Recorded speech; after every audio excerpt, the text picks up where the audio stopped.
Kami sambung, saudara. Sebetulnya kami memberikan judul sedikit berkaitan dengan obrolan kita pagi ini adalah polemik upah minimum provinsi 2021 yang diminta oleh pemerintah tidak naik. Saya mungkin harus ubah sedikit begitu. Tidak perlu ada polemik untuk upah minimum 2021. Begitu ya, ini narasumber saya, Bang Melki dari Wakil Ketua Komisi 9 DPR RI, Bang Andi Gani Nenawea, juga Mas Adi Mahfudz Wahaji. Kira-kira gitu ya, nggak perlu ada polemik sebetulnya.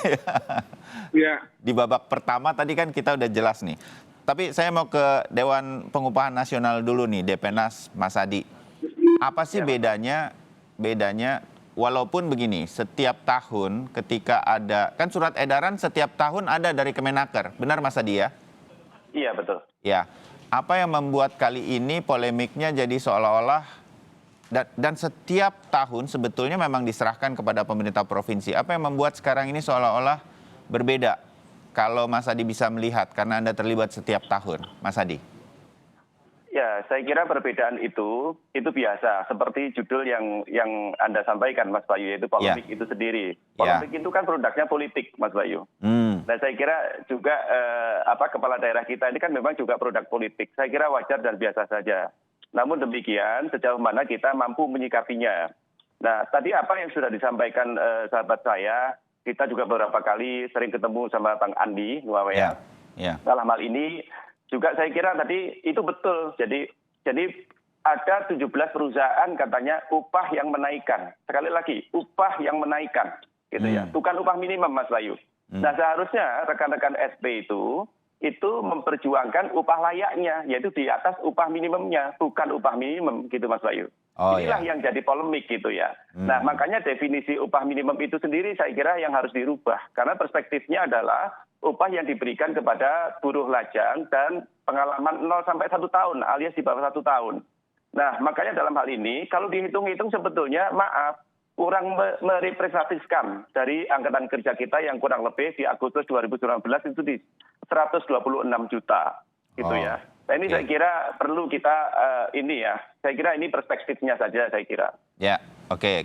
Jadi ke depan ini pembahasannya akan ke sana begitu. Bang Melki, Anda setuju nih soal ini ke depan nih akan lebih dibahas sehingga nggak perlu setiap tahun kita kemudian ngobrolin hal yang sama sebetulnya dan keputusannya sebenarnya di gubernur masing-masing atau pemerintah provinsi. Bang Mel. Ya. Kalau saya melihat suasana kebatinannya ya, ada 2 penyebab kenapa upah minimum kali ini memang mendapat perhatian lebih khusus dibanding yang lalu oleh semua pihak. Iya, kenapa Bang Mel? Pertama kan tentu ada pandemi COVID-19 yang itu ukurannya bisa menjadi berbeda tergantung perspektif. Tapi saya senang karena sektor industri mana yang masih bisa jalan, mana yang tidak, itu kan jadi ukurannya mana gitu ya. Itu ya, satu. Jadi sekarang yang bagusnya Pak Bayu adalah pemerintah, kemudian asosiasi pengusaha dan serikat buruh, itu sudah paling tidak sudah menemukan titik temu bahwa kalau daerah menaikkan boleh, kalau sektor menaikkan boleh, yang penting untuk mengatur keselamatan seluruh usaha, aturannya secara umum seperti ini. Tapi seperti tadi yang disampaikan oleh Pak Adi dan juga data terakhir dari Pak Andi Gani saya kira gambarannya bahwa ya kalau sektor yang bisa, daerah yang bisa naik ya tidak ada masalah.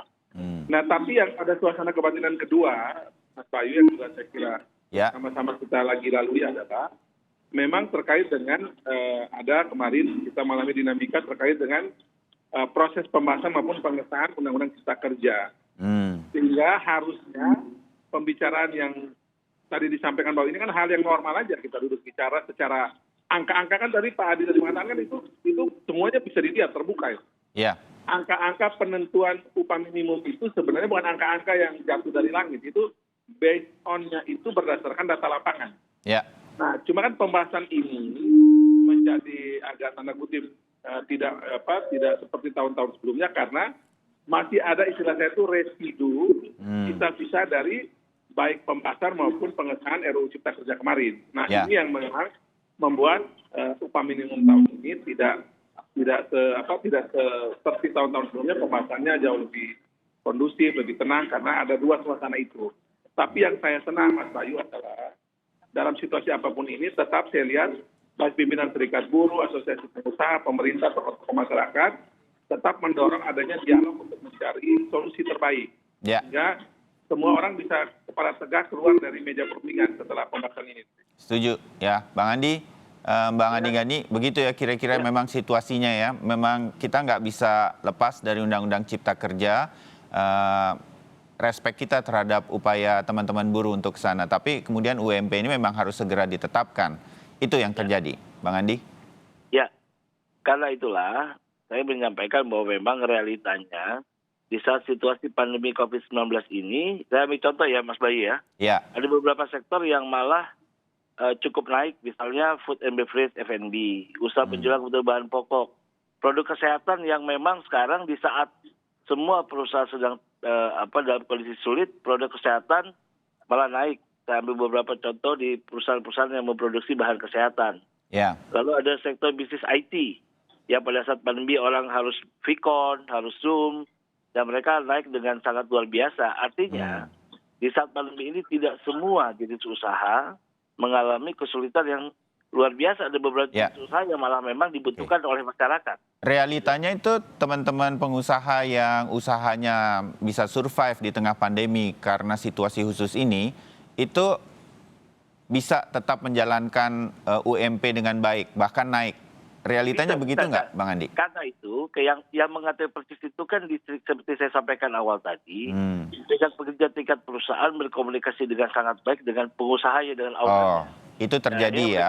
Dan itu terjadi. Dan saya mendapatkan laporan itu terjadi. Dan mereka kan tahu persis bahwa, dan gila, sebagai pimpinan nasional tidak bisa juga saya memukul rata bahwa semuanya harus naik.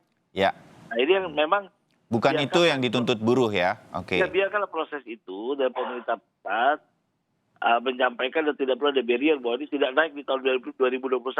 Ini kan akhirnya menjadi polemik bahwa yang saya sampaikan ketika Gubernur Jateng menaikkan upah minimum, semua pihak pengamat, kalangan politisi malah beranggapan pasti DKI akan menaikkan upah juga. Sebenarnya tidak ada kaitan politik sama sekali dalam hal ini. Ya. Walaupun memang nih para gubernur yang menaikkan atau membuatnya naik tidak mengikuti surat himbauan, memang tidak perlu mengikuti sebetulnya. Memang nama-nama yang tampaknya bakal disebut di 2024 begitu ya. Nama Bang Andi Gani juga disebut-sebut soalnya. Kan udah jadi presiden. Iya kan? Bang Andi Gani menteri dulu, Mas Bayu. Dari dulu. Saya sedikit ke Mas Adi ya. Para pengusaha, karena Mas Adi juga unsur dari Kadin di Dewan Pengupahan Nasional.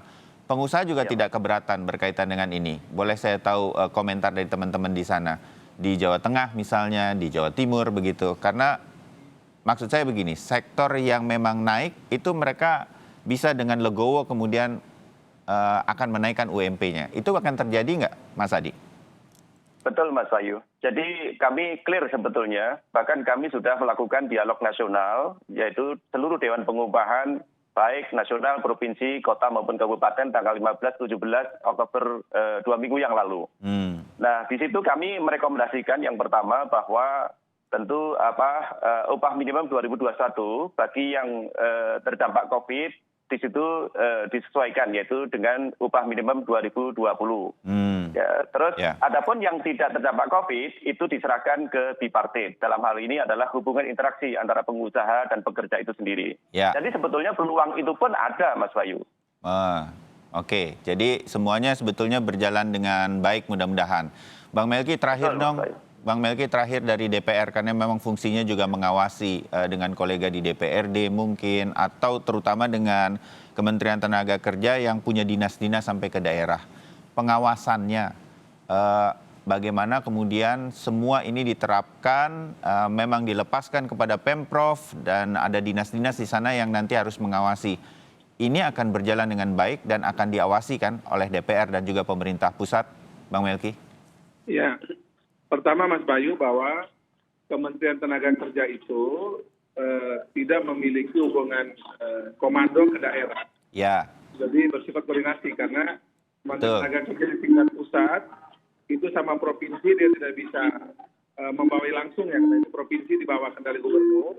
Setuju. Kemudian juga kabupaten juga sama di bawah kendali bupati. Sehingga sebagaimana saya ketahui dalam berbagai program di Kemenaker yang ke daerah, misalnya kartu prakerja, misalnya tentang upah, subsidi upah dan seterusnya, pasti itu hubungan yang semacam ini membuat Menteri Tenaga Kerja seperti yang tadi kita sebutkan, paling yang memberikan surat edaran semacam himbauan semacam itu, Mas Bayu. Artinya tapi tetap Komisi 9 bisa menanyakan perkembangannya, evaluasi kepada kolega di Kemenaker kan? Pasti. Jadi kami nanti akan dalam sidang periode ke depan ini, kami akan meminta Menteri Tenaga Kerja untuk memberikan penjelasan sehingga DPR RI juga bisa nanti menjelaskan kepada konstituennya di daerah dan kebijakan Menaker yang semacam ini. Akan kami bahas dengan Ibu Menaker, termasuk juga apabila perlu ada semacam misalnya perbaikan isi surat kepada daerah, tentu akan kami bahas. Boleh. Nah, hal semacam ini yang kita tunggu kalau begitu nanti dari Bang Melki. Terima kasih banyak waktunya, Mas Adi. Terima kasih banyak. Kita ketemu lain waktu untuk diskusi yang lain. Bang Andi Gani, terima kasih juga waktunya. Ya, hati-hati nanti untuk turun ke jalan, Bang Andi. Titip semuanya supaya teman-teman tetap di koridornya. Selamat pagi. Mudah-mudahan damai selalu. Amin, mudah-mudahan begitu. Amin.